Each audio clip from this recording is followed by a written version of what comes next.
Welcome back to my YouTube channel बच्चों। आपके Ankit sir आपके ही YouTube channel Ankit Indian official पे वापस से आए हैं। रीजन ये है बच्चों कि कुछ दिनों पहले आपका एग्जाम होना स्टार्ट हुआ 12th का।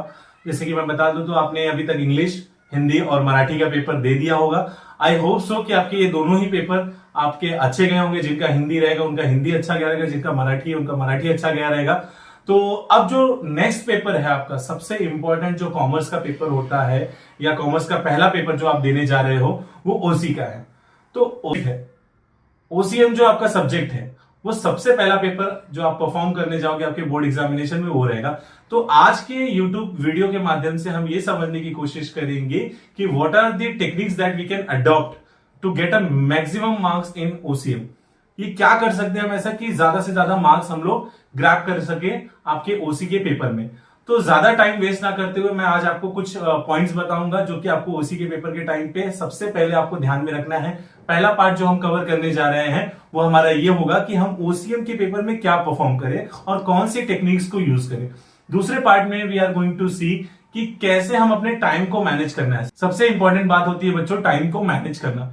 जो लोग टाइम को मैनेज नहीं करते तो क्या होता है वो लिखने में चले जाते हैं। जिनको बहुत ज्यादा आता है वो बहुत आंसर्स लिखते रहते हैं और वैसे ही वैसे उनका टाइम जो है खत्म हो जाता है और उनको पता नहीं चलता और उनका पेपर भी पूरा हो पाता नहीं है। ठीक है, दूसरे पार्ट में ये जाएंगे और हम ये देखेंगे कि कौन कौन से तीसरा जो सबसे इंपॉर्टेंट पार्ट, मैं आज आपको सबसे इंपॉर्टेंट बात बताना चाहूंगा कि मैं लास्ट स्टेज पे आपके लिए आया हूं, लेकिन मैं आपको इंपॉर्टेंट क्वेश्चंस कुछ प्रोवाइड करूंगा चैप्टर वाइज, वो भी जो आपको श्योरली करके जाने हैं और उसमें आप ज्यादा से ज्यादा मार्क्स ग्रैब कर सकते हैं। तो चलिए स्टार्ट करते हैं। सबसे पहला जो स्लाइड आपको यहाँ पे मेरे पीछे दिख रहा है वो मैं कोशिश करूंगा कि आपको कुछ इंपॉर्टेंट पॉइंट बताऊं। अभी आप यहाँ पे देख सकते हैं कि यहाँ पे कुछ आपको वेरियस पॉइंट्स है। जैसे कि पहला जो मैं आपको बताना चाहूंगा कि कुछ 5 पॉइंट्स है जो आपको हमेशा याद रखने हैं एक पेपर लिखते समय। ये सिर्फ मैं ओसी के लिए नहीं बता रहा हूँ, ये जितने भी आपके अभी कॉमर्स के पेपर आने वाले हैं उस सब में आपको ध्यान रखना है। देखिए आपको दिख रहा होगा जो सबसे पहला पॉइंट मैंने आपको ओसी के लिए या किसी भी सब्जेक्ट के लिए प्रेफर किया है वो हमेशा ये रहेगा कि जब भी आप एग्जाम देने जाए, जब भी आप एग्जाम हॉल में जाते हैं तो सबसे पहले हमको मिलता है क्वेश्चन पेपर। बहुत बच्चे क्या करते हैं घाई घाई में पूरा क्वेश्चन पेपर पढ़ते हैं। पूरा क्वेश्चन पेपर को कभी नहीं पढ़ना चाहिए। अब आप बोलोगे सर उसके पीछे का रीजन क्या है? रीजन ये है बच्चों कि जब हम पूरा क्वेश्चन पेपर पढ़ते हैं ना तो स्टार्टिंग का हमें आता है, बट लास्ट में कुछ ऐसा क्वेश्चन आ गया जिससे जो पार्ट हमें नहीं आ रहा है तो उससे हमारा कॉन्फिडेंस लो हो जाता है और जो क्वेश्चन हमें आ रहा है ना उस पर भी फर्क पड़ता है। तो पहला पॉइंट हमेशा यह याद रखना कि जब भी आपको क्वेश्चन पेपर मिलेगा तो आपको पूरा क्वेश्चन पेपर कभी भी रीड आउट करना नहीं है। दूसरे पार्ट की तरफ बढ़ते हैं। जो दूसरा सबसे इंपॉर्टेंट पार्ट है, यहाँ पे आप लोग देख सकते हो कि आपको ना कोशिश करो कि क्वेश्चन पेपर के सीक्वेंस को फॉलो करो। अभी आपने बोला रहेगा सर क्या क्वेश्चन पेपर को सीक्वेंस को फॉलो नहीं करेंगे तो मार्क्स कटेगा? मार्क्स नहीं कट होगा, लेकिन क्या होता है ना बच्चों जब हम सीक्वेंस को ऊपर नीचे, सीक्वेंस का मतलब क्या, जैसे पहले ऑब्जेक्टिव है उसके बाद डिफाइन द टर्म है, तो ऑब्जेक्टिव के बाद आपको डिफाइन द टर्म ही कोशिश करो। क्योंकि क्या होता है जब बहुत बच्चे आगे पीछे करते हैं ना क्वेश्चंस को तो उसमें ना एग्जामिनर जब चेक करता है ना तो उसको इरिटेट होता है और जब उसको इरिटेट होता है ना तो वो मार्क्स कट करना शुरू करता है। तो मार्क्स कट नहीं करता है बट उसको ऐसा बार बार आगे पीछे जाने में ना थोड़ा सा उसको चिड़चिड़ा बनाते हैं। तो इससे अच्छा है, बेटर है कि आप सीक्वेंस को फॉलो करो। ये सजेस्टिव है, कंपलसरी नहीं है, बट आपको लगता है कि किसी पार्ट को मैं पहले ज्यादा अच्छे से कर सकता हूं तो कर सकते हो, पर मेरा हमेशा ये सजेस्टिव रहा है बच्चों को कि सीक्वेंस को फॉलो करो। तीसरा जो मेजरली इंपॉर्टेंट और सबसे इंपॉर्टेंट पार्ट है आपका टाइम मैनेजमेंट। मैं आपको इसके बाद टाइम मैनेजमेंट ही सिखाऊंगा, ज्यादा नहीं बोलूंगा इसके ऊपर। आगे बढ़ते हैं। चौथा, बच्चे बहुत कोशिश करते हैं कि सर हमें जो पेपर है ना, अभी देखो बच्चों मार्क्स कैसे मिलता है मालूम है? मैं हमेशा एक बात बोलता हूं, जो दिखता है वो बिकता है। जो दिखता है वो बिकता है का मतलब क्या? पेपर को प्रेजेंट अच्छे से करो।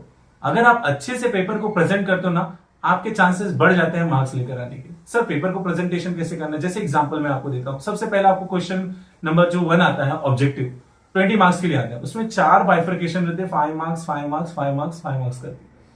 तो हर एक ऑब्जेक्टिव को एक पेज पे लिखो। जैसे क्वेश्चन नंबर फर्स्ट में ए आ गया है और फिलिंग द ब्लैंक्स, तो फिलिंग द ब्लैंक्स में आपको 5 क्वेश्चंस मिलेंगे। वो 5 क्वेश्चंस को एक पेज पे लिखो, बी वाले पार्ट को दूसरे पेज पे, सी वाले पार्ट को तीसरे पेज पे, चौथे डी वाले पार्ट को फोर्थ पेज पे। इससे क्या होता है कि आपका एक बाइफर्केशन मिलता है पेपर प्रेजेंटेशन का, जिससे आपके मार्क्स आने के चांसेस बढ़ जाते हैं। और जब लॉन्ग आंसर्स भी शुरू करोगे ना तो आपको एक पेज में मतलब नए पेज से ही आपको हमेशा हर एक क्वेश्चन को शुरू करना है। लास्ट में अगर आप बोलते हो कि सर मैंने मान लो एक क्वेश्चन अटेंड किया, उसको 1.5 पेज लगा, आधा पेज बच गया, छोड़ दो, उसको छोड़ दो और क्वेश्चन नंबर 2 न्यू पेज से स्टार्ट करो। इससे क्या लगता है एग्जामिनर को चेक करने में इजी होता है। तो चलो आगे बढ़ते हैं हम लोग अपने सबसे पहले पार्ट पे, जो कि हमारा है सबसे पहला पार्ट, आपको यहाँ पे दिखेगा। हाँ, सो अभी आप देख सकते हो कि आपके सेकंड स्लाइड पे आपको दिख रहा होगा, आपके बोर्ड ही जो बोर्ड प्रोवाइड करता है आपको, हमारा महाराष्ट्र बोर्ड, उसमें आपको दिख रहा होगा कि बच्चों पेपर पैटर्न लिखा हुआ है। तो पेपर पैटर्न को डिस्कस करते हुए ज्यादा मैं टाइम नहीं दूंगा, आपको यहाँ पे साइड में दिख रहा होगा, आप लोग देख सकते हो, यहाँ पे पॉज करके इसका स्क्रीनशॉट ले सकते हो। ये तो आपको पता ही होगा, अगर आप यहाँ तक पहुंचे हो तो आपको पेपर पैटर्न के बारे में पता होना चाहिए। उसके ऊपर ज्यादा टाइम ना वेस्ट करते हुए मैं नेक्स्ट स्लाइड पे बढ़ना चाहूंगा, जहां पे आपको चैप्टर्स का वेटेज लिखा होगा। स्लाइड में आपको जो सबसे इंपॉर्टेंट पार्ट है, बहुत बच्चे पूरा पेपर कवर करने की कोशिश करते हैं या पूरा सिलेबस कवर करने की कोशिश करते हैं। थोड़ा सा ना बच्चों, हार्ड वर्क तो करना इंपॉर्टेंट होता है, बट हार्ड वर्क के साथ साथ ना स्मार्ट वर्क करना भी बहुत जरूरी होता है। अब आपके साथ आपके पास आपके सामने ओसी में ना टोटल देखोगे तो आपको टोटल देयर आर 8 चैप्टर्स, आपको टोटल 8 चैप्टर्स मिलेंगे। लेकिन क्या सभी चैप्टर्स हमको करने इंपॉर्टेंट है क्या सर? अगर मैं बोलूं आपने कुछ क्वेश्चंस किए हैं हर एक चैप्टर से, तो आपको सभी करना इंपॉर्टेंट है। बट अगर आपने टारगेट किया हुआ है to get a good score, तो आप कुछ चैप्टर्स को स्किप भी कर सकते हो। जैसे कि मैं आपको यहाँ पे आपके बगल में दिख रहा होगा कि ये चैप्टर्स का वेटेज है। आपको सबसे ज्यादा मार्क्स देखेंगे अगर उसी में अगर किसी चैप्टर के लिए मिलता है तो वो है आपका बिजनेस सर्विसेज, जो कि आता है आपको 20 मार्क्स के लिए, और विथ ऑप्शन में आता है 27 मार्क्स के लिए। तो सिर्फ एक यही चैप्टर आपको 27 मार्क्स देकर जाता है बच्चों, जिसमें से 20 मार्क्स का तो कंपलसरी है। तो ये चैप्टर तो आपको बिल्कुल नहीं छोड़ना, और जितना हो सके जितने इंपॉर्टेंट क्वेश्चंस मैं आपको ये बिजनेस सर्विसेज में से प्रोवाइड करूंगा, उसमें से आपको वो चैप्टर्स, वो क्वेश्चंस पक्का करके जाना है। तो ज्यादा टाइम ना वेस्ट करते हुए अब सबसे इंपॉर्टेंट पार्ट पे जो बढ़ेंगे वो है टाइम मैनेजमेंट। टाइम मैनेजमेंट का देखना बहुत ज्यादा जरूरी है। बहुत बच्चे क्या करते हैं, पेपर मिला लिखना शुरू कर देते हैं। नहीं, 80 मार्क्स का पेपर है, जो हमेशा मैं अपने पेपर में यूज करता था ना, वो ट्रिक्स आज मैं आपको बताने जा रहा हूं। टाइम मैनेजमेंट के लिए क्या करो, देखो आपके पास मार्क्स कितने हैं, 80 मार्क्स के हैं, टाइम कितना है 180 मिनट्स। तो एक मार्क्स के लिए 2 मिनट यूटिलाइज करो। इससे क्या होगा, 80 मिनट्स है और 160 मिनट्स आपका यूटिलाइज होगा, फिर भी आपके पास 20 मिनट बच जाएगा, जिसमें आप अपना बचा हुआ पार्ट को कंप्लीट कर सकते हो। तो चलिए वही टाइम मैनेजमेंट को सेट करने की कोशिश करते हैं। सबसे पहला आपको दिख रहा होगा आपके स्लाइड पे, यहाँ पे मैंने खुद से ये हमेशा अपने बच्चों को गाइड किया है टाइम मैनेजमेंट के बारे में, कि टाइम मैनेजमेंट को कैसे करना है। ये बात आप जरा ध्यान रखना, और ये सिर्फ मैं आपको ओसी के लिए नहीं बता रहा हूं। अगर आप डिमांड करेंगे, आप प्यार कर देंगे, सब्सक्राइब करेंगे, शेयर करेंगे, तो मैं इकोनॉमिक्स के लिए भी आपको जरूर आऊंगा और इसी तरीके से गाइड करने की कोशिश करूंगा। ठीक है, तो बढ़ते हैं टाइम मैनेजमेंट की तरफ। हम बात करते हैं टाइम मैनेजमेंट की, तो सबसे पहले आपको आता है आपके ऑब्जेक्टिव क्वेश्चन, जो कि है 20 मार्क्स के लिए। तो 20 मार्क्स के लिए there are 4 bifurcations, A B C and D. तो एबीसीडी में आपको क्या करना है, ज्यादा से ज्यादा आपको इसके लिए 30 मिनट्स लेना है। 30 मिनट के अंदर आपका ऑब्जेक्टिव शुरू होना चाहिए। मैंने यहाँ पे देखो आपके साइड में लिख दिया है कि 11 o'clock को आपको शार्प पेपर शुरू होता है, 11:30 पे आपका ऑब्जेक्टिव लिखकर खत्म होना चाहिए। बहुत बच्चे ये पूछते हैं सर ऑब्जेक्टिव में क्वेश्चन लिखे या नहीं, लिखना है। क्वेश्चन लिखोगे ना बच्चों, तो क्या होगा, वो जो मैंने बोला ना एक पेज पे एक लिखना है। अभी ए वाला पार्ट पहले पेज पे, बी वाला पार्ट सेकंड पेज पे, सी वाला पार्ट थर्ड पेज पे, एंड फोर्थ डी वाला पार्ट फोर्थ पेज पे। तो कोशिश यही करो कि ये 4 पेज में आपका ऑब्जेक्टिव खत्म, आर में आपका ये जो ऑब्जेक्टिव है वो खत्म होना चाहिए। ठीक है, बढ़ते हैं क्वेश्चन नंबर 2 की तरफ। तो 11 से लेकर 11:30 पेजेस कितने हो गए, 4। हम पेजेस भी काउंट करेंगे, जिससे आपको पता चलेगा कि एक अच्छा ओसी का पेपर जो ज्यादा से ज्यादा मार्क्स लेकर आता है, उसके लिए आपको कितने पेजेस लगना बहुत ज्यादा कंपलसरी। ठीक है, नेक्स्ट बढ़ते हैं क्वेश्चन नंबर 2 की तरफ। अगर हम बढ़ते हैं क्वेश्चन नंबर 2 की तरफ, तो वो है आपका एक्सप्लेन द फॉलोइंग कॉन्सेप्ट, जो कि आपको आएगा 4 क्वेश्चंस, 6 रहेंगे वहां पे, और उसमें से आपको 4 क्वेश्चंस लिखने होंगे। 4 क्वेश्चंस लिखने का मतलब है टोटल 8 मार्क्स। ये डिफाइन द टर्म जैसा होता है, छोटा छोटा। तो आपको इसको क्या करना है, अभी आप पूछोगे सर इसको कितना लिखना है, 2 मार्क्स के लिए आ रहा है ना बच्चा, तो 2 मार्क्स के लिए आपको ज्यादा से ज्यादा हाफ पेज लिखना है, इज इनफ। तो एक पेज में 2 क्वेश्चन, एक पेज में 2 क्वेश्चन, 4 पेज अपना वहां पे लगा था, 2 पेज यहाँ पे लग गया, टोटल कितने पेजेस लग गए, 6 पेजेस। अब यहाँ पे सर 8 मार्क्स का है और आपको 4 क्वेश्चंस लिखना है।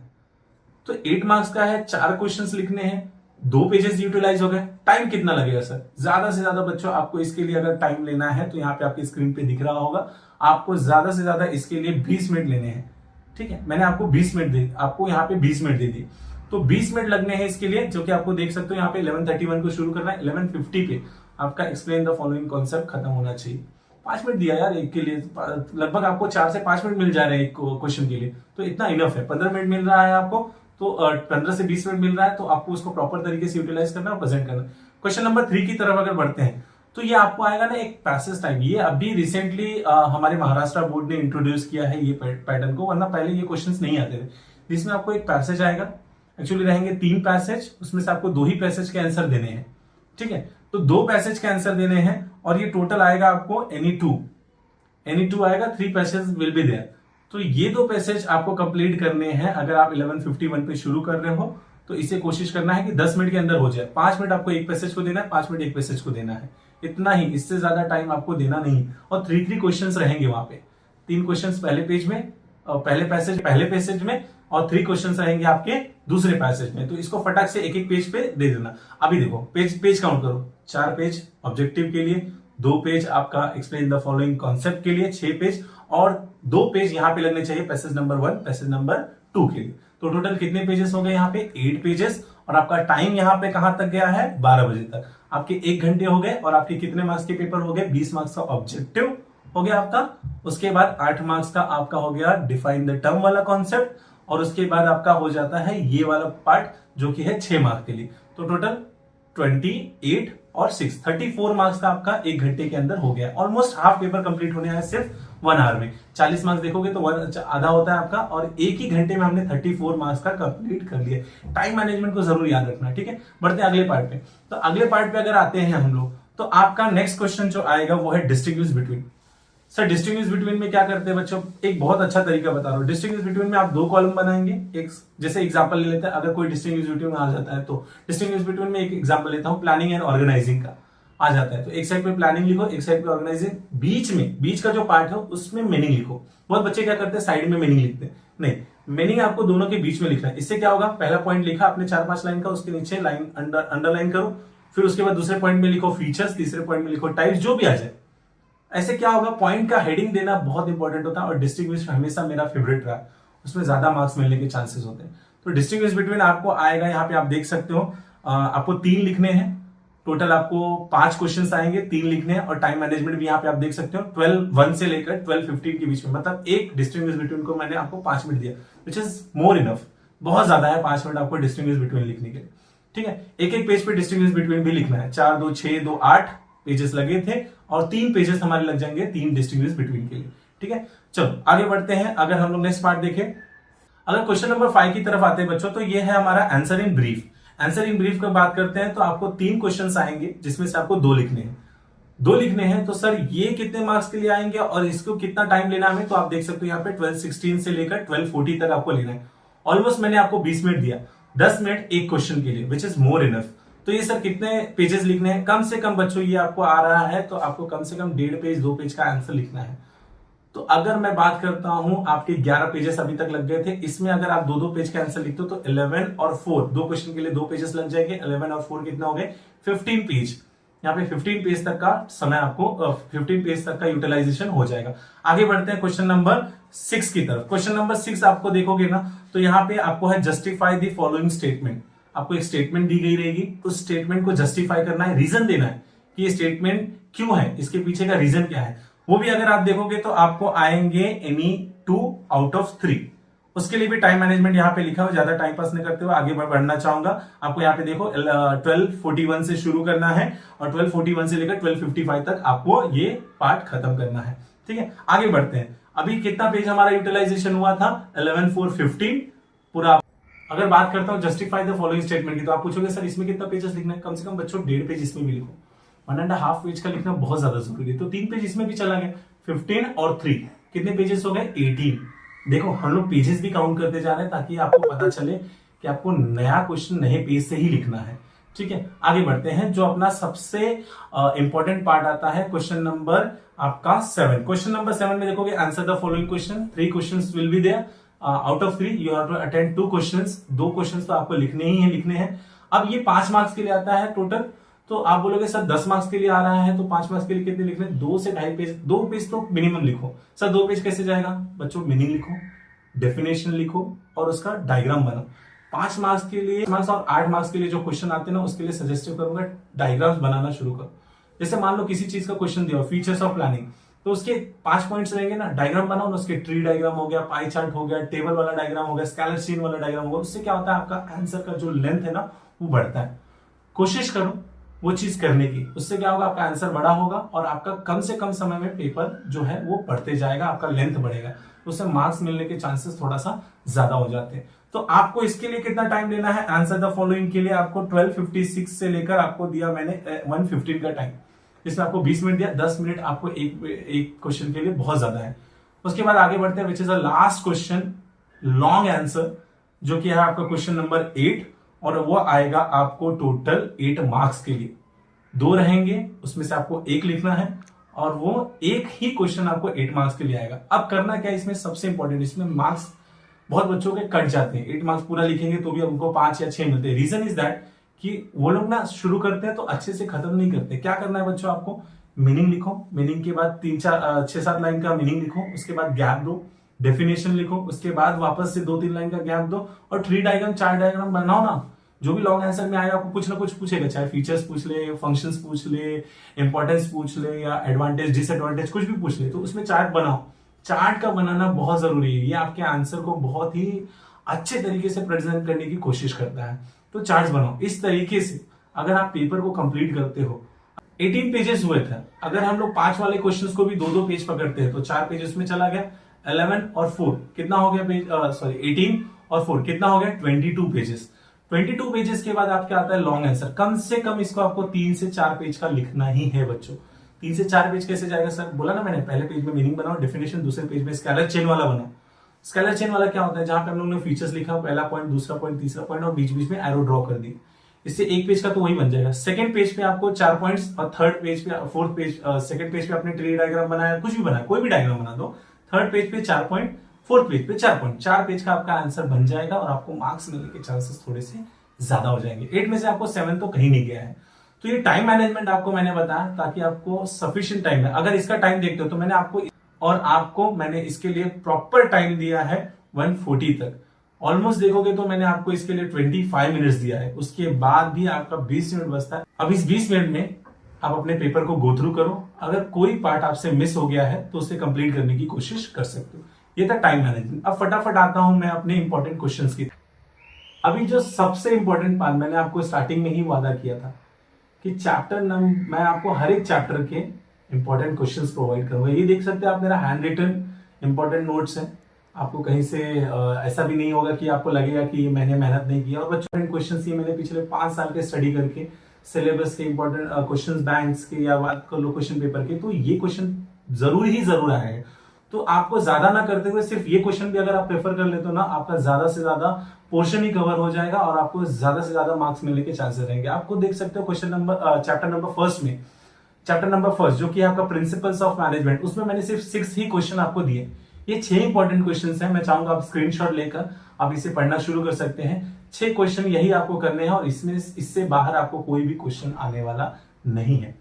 इस चीज की मान लो बात, और ज्यादा पोर्शन कवर करने पे मत जाओ। सिर्फ और सिर्फ यही 6 क्वेश्चंस और यही 6 टॉपिक्स को आपको कवर करना है, और आपको चैप्टर नंबर 1 से कुछ भी इससे बाहर से आने वाला नहीं है। अभी बढ़ते हैं चैप्टर नंबर 2 की। तो चैप्टर नंबर 2 में आप देखोगे जो कि आपका important question, important chapter functions of management. Functions of management में भी मैंने आपको टोटल 6 ही क्वेश्चंस दिए हैं। इन्हीं 6 क्वेश्चंस को आपको पढ़ के जाना है, उससे अलावा आपको एक्स्ट्रा पढ़ने की जरूरत नहीं बच्चों। मैं बार बार बोल रहा हूं, 6 क्वेश्चन आपको चैप्टर नंबर 1 में दिए, 6 क्वेश्चन आपको चैप्टर नंबर 2 में दिए, वही करो, उतना इनफ है। बढ़ते हैं चैप्टर नंबर 3 की तरफ। चैप्टर नंबर 3 जो कि हमेशा फेवरेट रहा है बच्चों, भले इसको वेटेज कम हो या जो भी हो, but as per the knowledge point of view ये सबसे इंपॉर्टेंट चैप्टर मैं हमेशा समझता हूं। उसी में एंटरप्रेन्योरशिप डेवलपमेंट की बात जब हम करते हैं तो इसमें मैंने आपको टोटल 5 क्वेश्चंस इंपॉर्टेंट दिए हैं।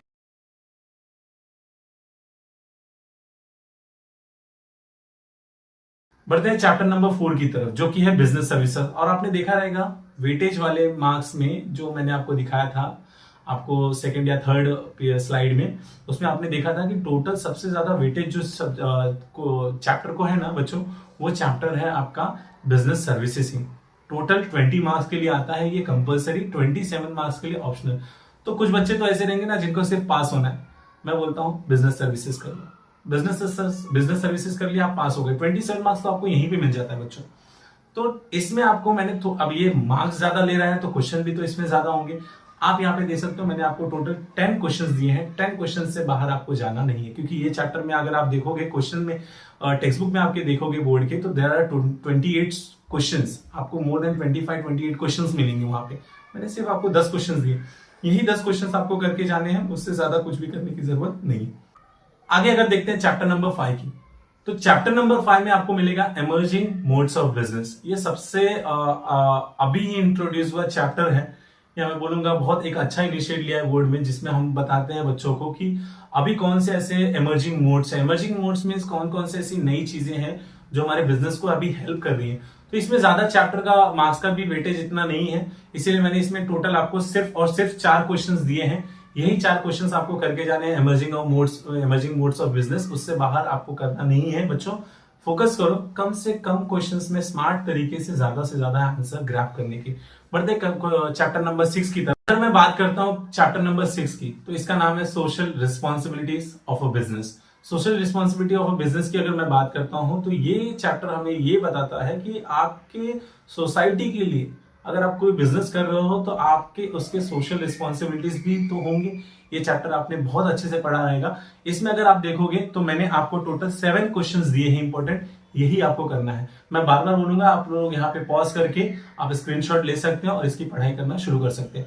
7 जो है वो आपका इंपॉर्टेंट है। चैप्टर नंबर 7 की अगर मैं बात करता हूं तो वो है आपका कंज्यूमर प्रोटेक्शन।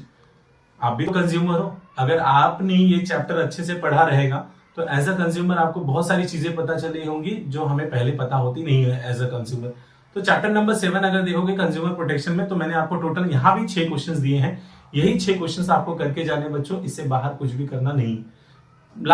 लास्ट में बढ़ते हैं हम चैप्टर नंबर 8 की तरफ में, जो मेरा सेकंड सबसे फेवरेट चैप्टर है, बट इसमें मैंने आपको सबसे कम क्वेश्चंस दिए हैं। चैप्टर नंबर 8 की मैं बात करता हूं, मार्केटिंग। मेरा फेवरेट सब्जेक्ट हमेशा से रहा है, फेवरेट चैप्टर रहा है, फेवरेट टॉपिक रहा है मार्केटिंग बच्चों। तो मार्केटिंग में आपको टोटल 4 ही क्वेश्चंस करने, उससे बाहर आपको जाना नहीं है। तो ये आज के वीडियो में मैंने आपको शॉर्ट में कुछ इंपॉर्टेंट क्वेश्चंस दिए, टाइम मैनेजमेंट दिया और आपको बताया कि आपको पेपर कैसे प्रेजेंट करना है।